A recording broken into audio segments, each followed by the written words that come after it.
Noong mga oras na iyon ay natapos na akong magluto ng ulam. Naghihintay na lang ako na maluto ang sinaing sa rice cooker bago ko siya tawagin para magapunan na. Nang marinig ko siyang tinawag ako, "Egan, pasuyo naman. Akit ka muna rito." Okay po, saglit lang." Sagot ko pa at sinigurado ko muna na wala na akong nakasalang sa kalan para safe. At wala na rin naman dahil iyong sinaing sa rice cooker na lang ang hinihintay ko. Umakyat na nga ako ng dahan-dahan sa hagdanan at pagkarating ko sa tapat ng pintuan ng banyo ay nakita ko siyang wala nang natira. Pero punong-puno naman ng bula ang buo niyang katawan.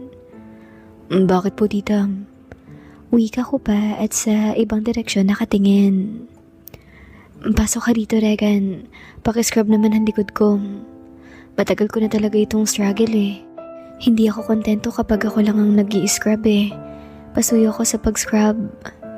Wika niya sabay abot sa akin noong scrubber.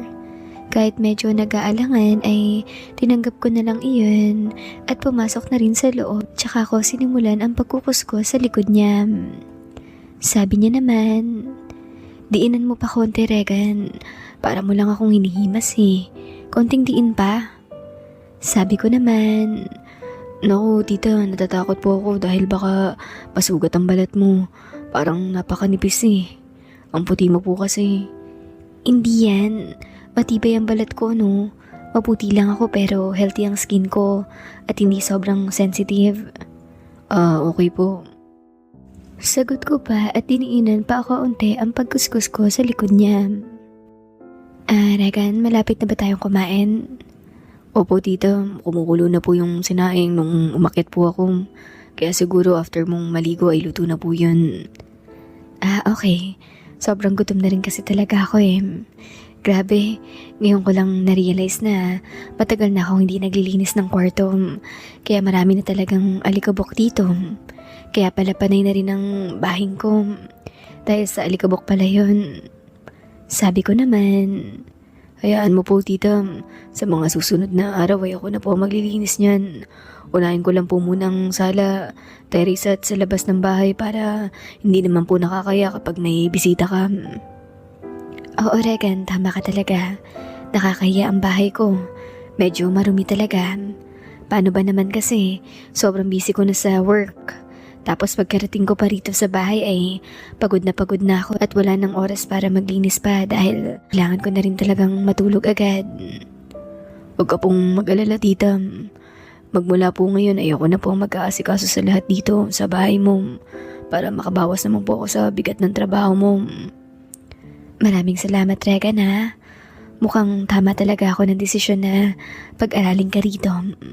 Hindi lang simpleng kasama ang kinuha ko, kundi magiging katuwang na rin kita sa pag-aasikaso ng buong bahay.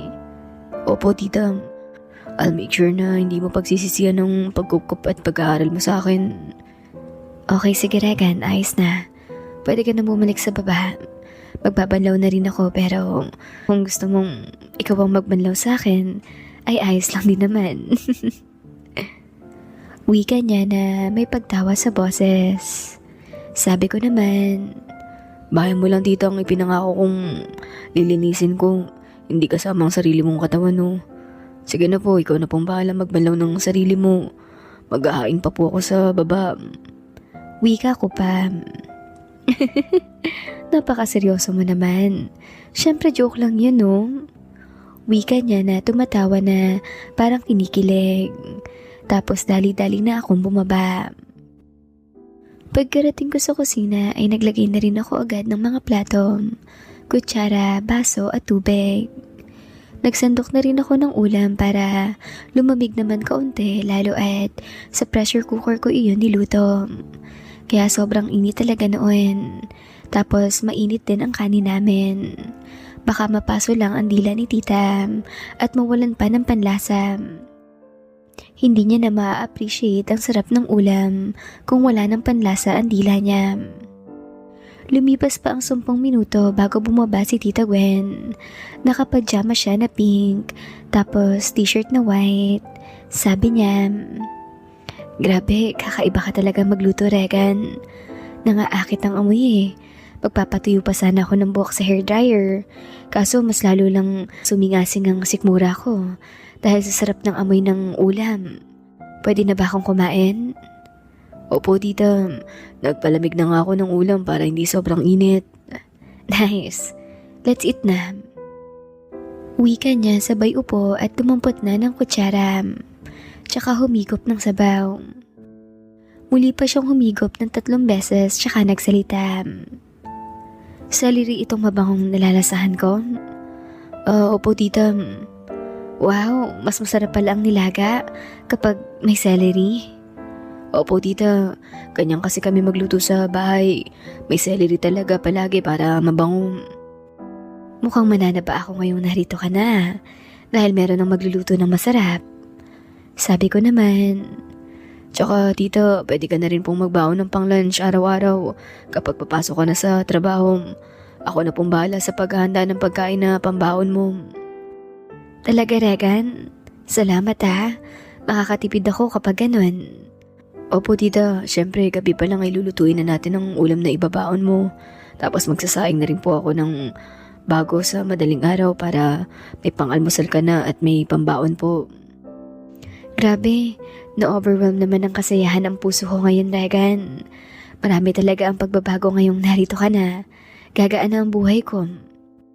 Sabi ko naman, Bibigat naman ang expenses mo dahil sa dagdag bibig ng papakainin at pag-aaralin mo pa ng college. Sabi niya naman, ano ka ba? Huwag mong alalahanin ang pera. Malaki ang sahod ko bilang accounting officer. Marami pa kaming financial benefits. Kaya sobra-sobra iyon sa akin. Hindi naman ako magastos. Tapos hindi rin naman ako nagrerenta ng bahay dahil ang bahay na ito ay binili talaga ni Mami para sa akin. Kaya magmula noong makagraduate ako ay hindi na ganun kabigat ang pamumuhay ko. Dahil pagkain ko na lang naman ang kailangan kong gastusin. Magkano lang din naman ang kuryente at tubig. Kaya wag mo nang isipin na magiging pabigat ka sa akin. Dahil kabaliktaran ka noon, idagdag pa ang emotional benefits na makukuha ko sa'yo. Iba ang pakiramdam kapag mag-isa lang ako rito sa bahay, kaysa ngayong narito ka na. Ang hirap kaya ng buong araw na wala kang kausap, kakain mag-isa, at sa lahat ng selebrasyon ay mag-isa lang din. Samantala ngayon, maliban sa may kausap at kasama na ako, magaling ka pa magluto at masipag maglinis. Kaya super blessed talaga ako na narito ka na, Regan. Wika niya tapos nag-focus na sa pagkain. Noong makatapos siyang kumain ay sabi niya, Regan, may ice cream sa ref ha. Kumuha ka na ba? Opo, tita. Naglinis kasi ako ng ref. Napakakapal na ng yelo at marumi na rin. Itinapon ko na yung mga panis na ulam at lumang tinapay na inaamag na. Sinabunan ko na rin ang buong ref at ginamitan ng Sunrox para mapatay ang bakterya. Nakakahiya naman. Kababae kong tao, marumi ang kusina ko. Pati na rin ang ref. Understandable naman yun, tita. Dahil mag-isa ka lang rito at may mabigat na responsibilidad sa trabaho. Sabi niya naman, Regan, bilisan mong ubusin ng ice cream dito ha. Nagsasawa na kasi ako. Gusto ko nang bumili ng bagong flavor. Pistachio naman gusto ko kapag naubos ang strawberry flavor your ice cream natin. Okay po, baka mamaya ubos na po yan. Konti na lang yan eh. Nakadalawang kain na kasi ako niyan. Oo, sige, ubusin mo na mamaya. Wika niya at kumuha ng isang maliit na tasa na pinuno ng ice cream. Ikaw ba, kakain ka na ng ice cream? Mamaya na lang po, tita, after kong maglinis ng kusina. Dito kasi ako makain sa labas habang nagpapahinga. Okay, sige. Regan, pwede bang makisuyo? Ano po yun, tita? Massage mo naman ako mamaya. Kahit head massage lang at konti sa paa. Para mawala itong namumuong sipon sa sinus ko. Sige po, tita. Sagot ko pa. Tapos naglakad na siya papunta sa may salam at nag-on ng TV at doon niya na rin kinain ang dala niyang ice cream. Noong makatapos naman akong makapagugas ng mga pinagkainan namin, ay kumuha na rin ako ng ice cream. Inubos ko na dahil sakto na iyon sa isang malaking mug. Tumabi ako kay tita sa isang mahabang sofa. Dinampot niya ang remote tapos nag-play siya ng movie mula sa external hard drive at sinimulan naming manood. Noong pareho na naming naubos ang ice cream na hawak, ay kinuha ko na ang tasa niya tapos inilagay ko na lang muna sa lababo sa kusina at binabara ng tubig. Pagkabalik ko ay umupo na ako sa sofa ng nakapasandal. Gumaya rin sa akin si tita na sumandal. Pero mas nakadikit siya tapos ang mismong ulo niya ay nakahilig na sa balikat ko. Ilang saglit pa ay hinila niya na ang braso ko at yumapos roon. Hinayaan ko lang siya sa kanyang ginagawa. At makalipas ng siguro ng 15 minutes ay tsaka ko siya tinignan. Doon ko nakita na nakapikit na siya. Tulog na pala. Sabi ko naman, "Tara na tita, ihatid na kita sa kwarto mo para makapagpahinga ka na ng tuloy-tuloy." Sabi niya naman, "Paano ang head massage ko?"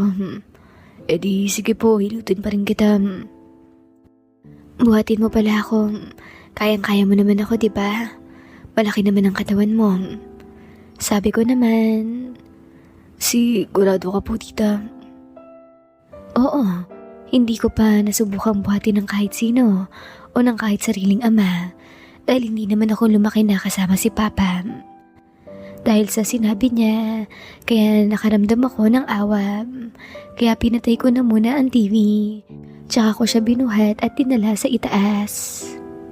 "Wow, ang lakas mo naman, Regan. Hindi ka struggle sa pagbubuhat sa akin. Para ka lang may dalang bata." Sabi ko naman, "Sige na po, umurong ka na po rin konti para i-head massage na kita." Wika ko tapos ikinuha yung Vicks na nakita ko sa lamesa niya. Tapos sinimulan ko siyang hilutin ng marahan sa ulo. Lumipas ang 30 minutes ay narinig kong humihilik na si tita. Kaya itinigil ko na ang pagmamasahe sa kanya. Kinumutan ko na siya at iniyo ko yung kanyang dim light sa kwarto para hindi siya tinatamaan ng liwanag.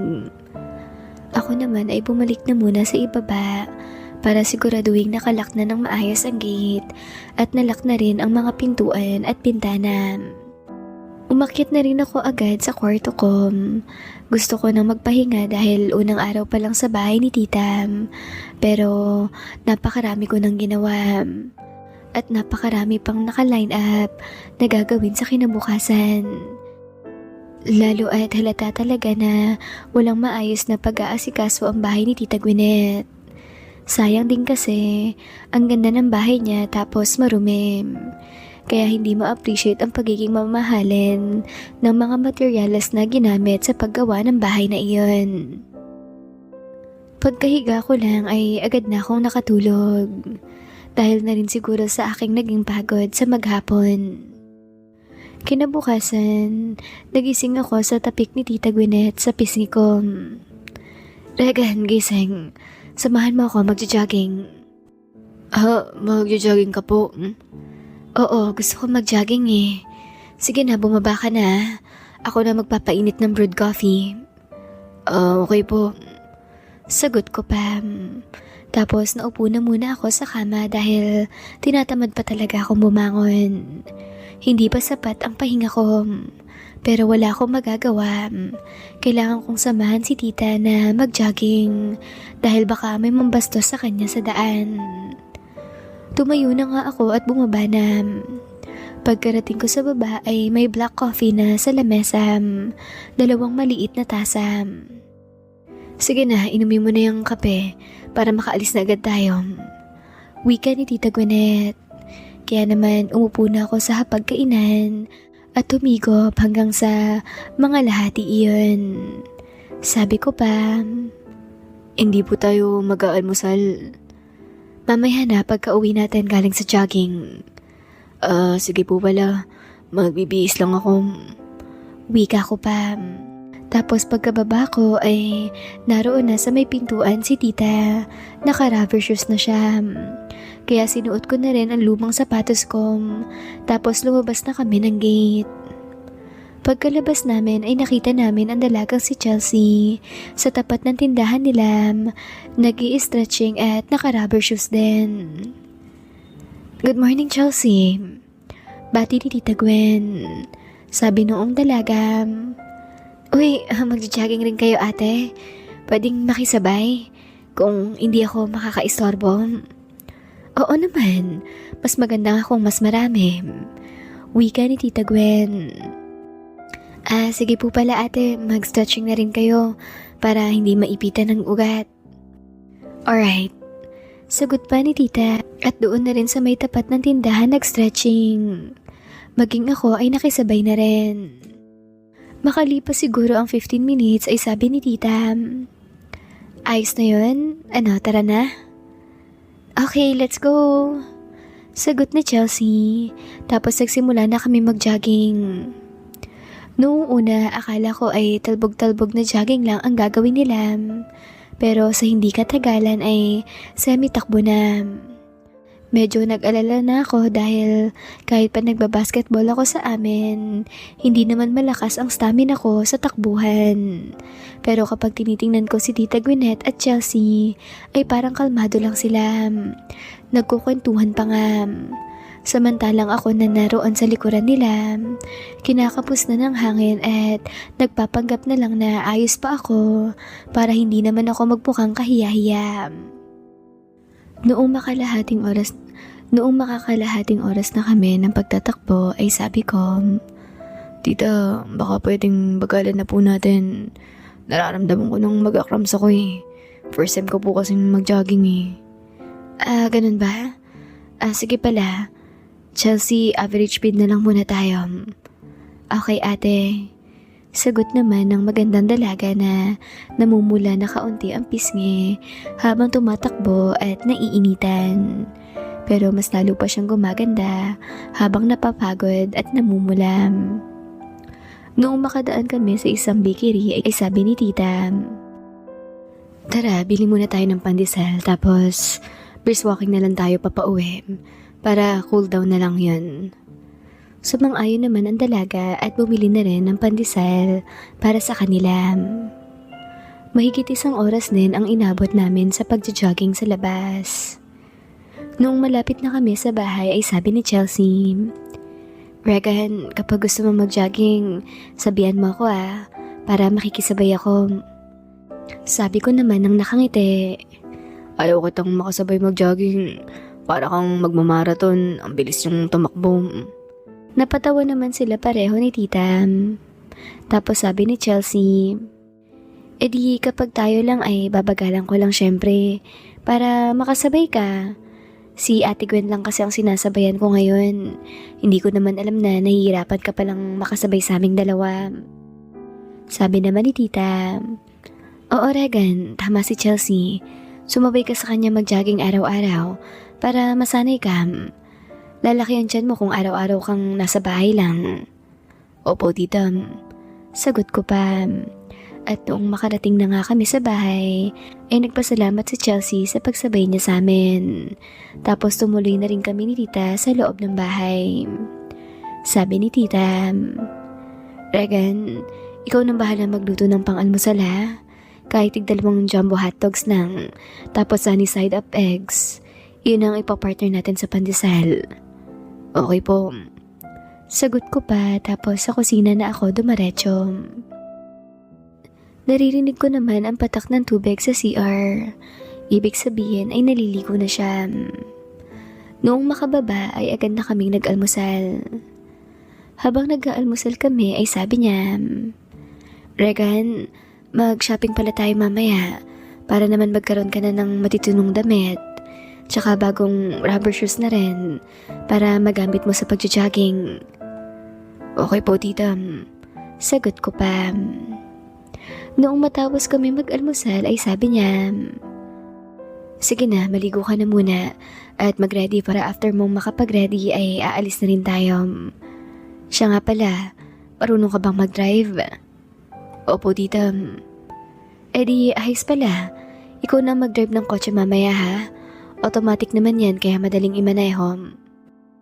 Noong makatapos nga kaming kumain, ay agad na kaming umalis at nagpunta sa isang mall. Gaya ng nakasanayan na ni tita ay naka-ankle na naman ang braso niya sa braso ko na para kaming tunay na magkasintahan. Dumaretso na kami sa department store, men's section.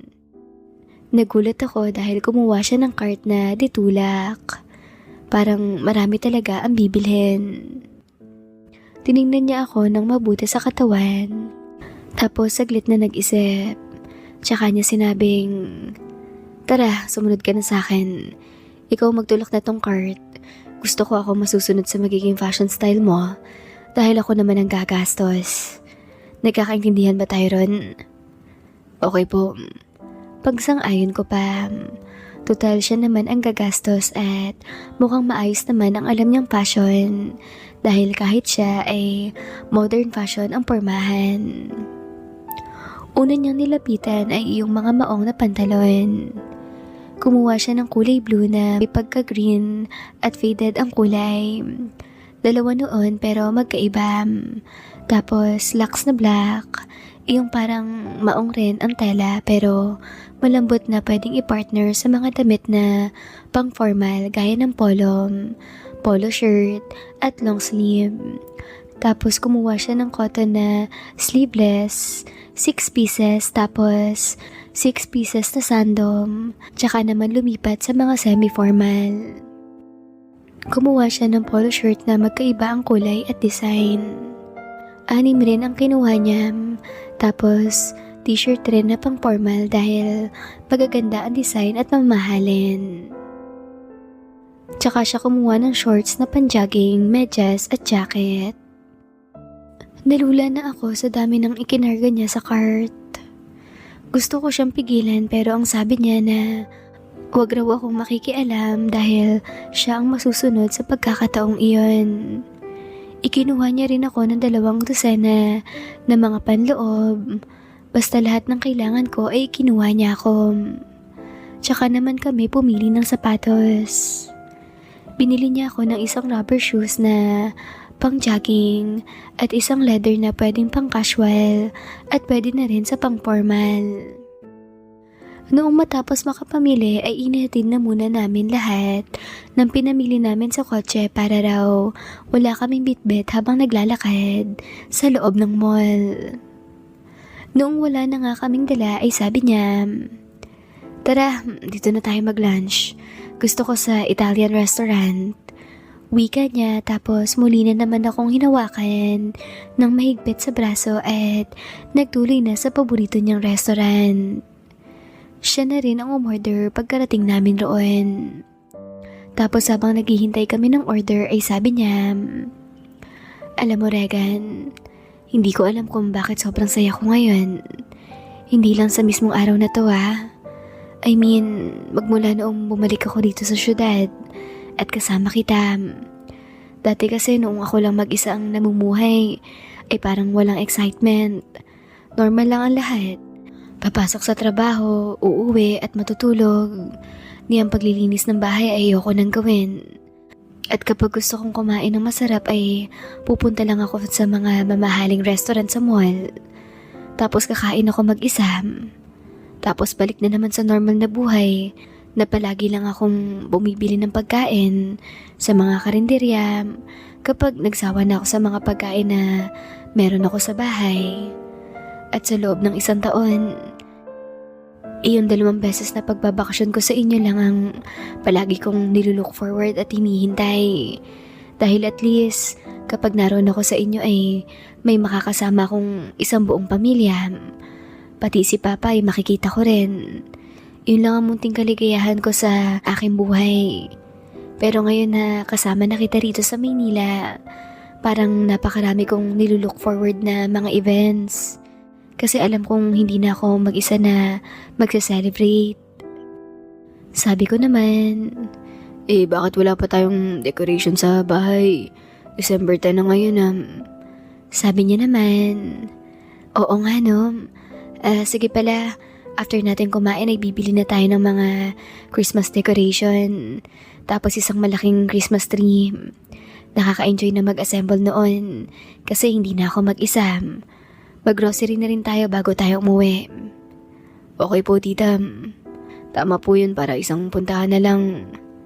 Sagot ko naman. Ilang saglit pa ay dumating na ang mga pagkaing order ni Tita Gwen. Bagamat hindi ako masyadong familiar sa style ng pagkaluto, ay na-enjoy ko na rin naman dahil masarap iyon. Patapos naming makakain ay tsaka na kami bumalik sa department store para bumili ng mga pang Christmas decoration. Matapos noon ay, ayun my loves, awat muna tayo ha. Mahaba ang kwentong ito ni Sir Regan. Siguro aabot ng mahigit sa 10 parts. Pero huwag kayong mag-alala. Mas mabilis ang pag-upload ko rito dahil short series lang naman ito. Salamat sa pakikinig my loves ha. Abang-abang lang po sa kasunod nito. Ingat ka palagi my loves. Take care and bye-bye.